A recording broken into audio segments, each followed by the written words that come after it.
Sebelumnya, karena kemarin saya baru balik dari umroh, saya sempat terfikir dan baru kemarin saya terfikir, ini saya sharing dengan Anda semua, mungkin bisa ada manfaatnya. Dan tujuan saya menyampaikan ini sebenarnya untuk memotivasi siapapun yang punya kelebihan dana, jangan ragu untuk pergi umroh atau haji. Kalau memang haji masih sulit, umroh minimal. Karena tidak balance sebenarnya antara uang yang kita keluarkan dengan pahala yang kita dapatkan gitu. Selama saya kuliah di Madinah dulu, kurang lebih saya 7 tahun di kampus dan seringkali interaksi dengan Masjid Haram dan banyak fadilah tentang Masjid Haram sendiri yang saya pelajari. Saya tidak pernah terlintas seperti kemarin untuk umroh gitu. Ada salah satu bapak ikut sama saya dari Irian, tapi dia asalnya dari Makassar. Kemudian saya ngobrol-ngobrol di kamar bersama karena saya berdua.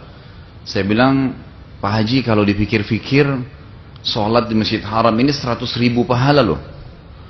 Yang kata Nabi SAW, sholat di Masjid Haram 100.000. Kalau kita hitung 100.000 itu, kalau sholat subuh misalnya, sholat di Indonesia satu kali di Masjid Haram sama dengan 100.000 kali di Indonesia, itu berarti sama dengan 100.000 hari. Jadi kalau 100.000 hari itu dibagi jumlah hari per tahun 365 hari, itu kurang lebih 274 tahun. Jadi satu kali kita sholat di Masjid Haram Mekah, itu sama dengan 274 tahun sholat di Indonesia. Kalau dibagi, ini baru satu sholat ya, baru sholat subuh aja misalnya.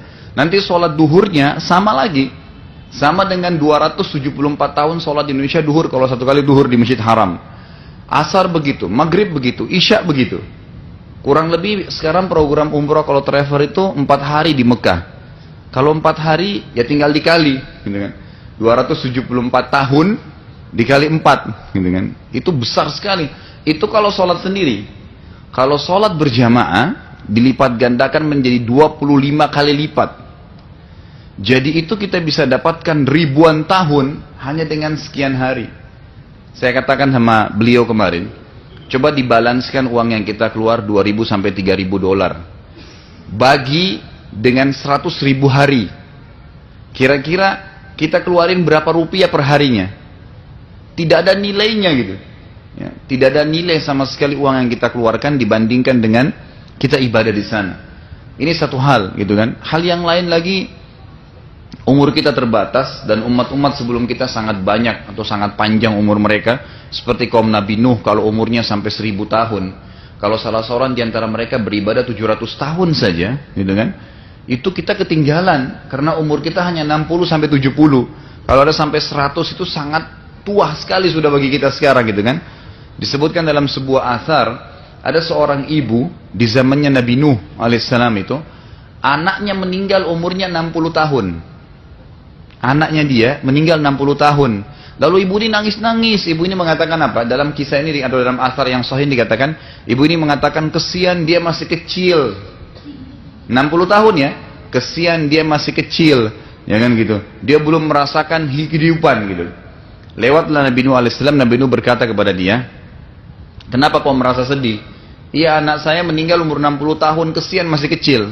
Kata Nabi Nuh, nanti akan datang umat setelah kita nanti, di akhir zaman nanti, umurnya maksimal 60 sampai 70. Kalaupun lebih paling 100 tahun.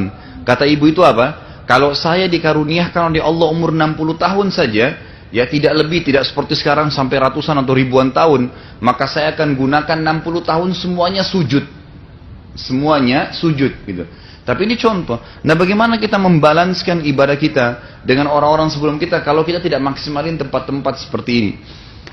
Terlebih lagi yang sering kali ada pertanyaan atau yang sering mungkin tergugah dalam hati Anda, oh kalau saya umroh biayanya berapa ya?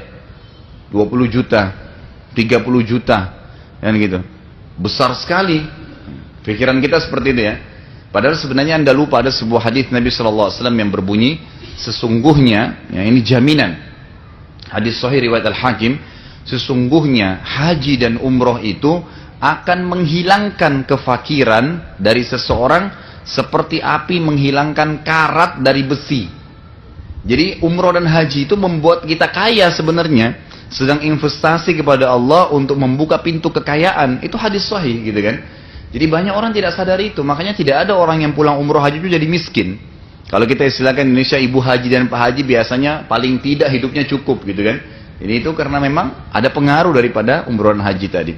Ini sedikit saya sharekan apa yang kemarin saya dapatkan, mudah-mudahan bisa menjadi manfaat buat kita.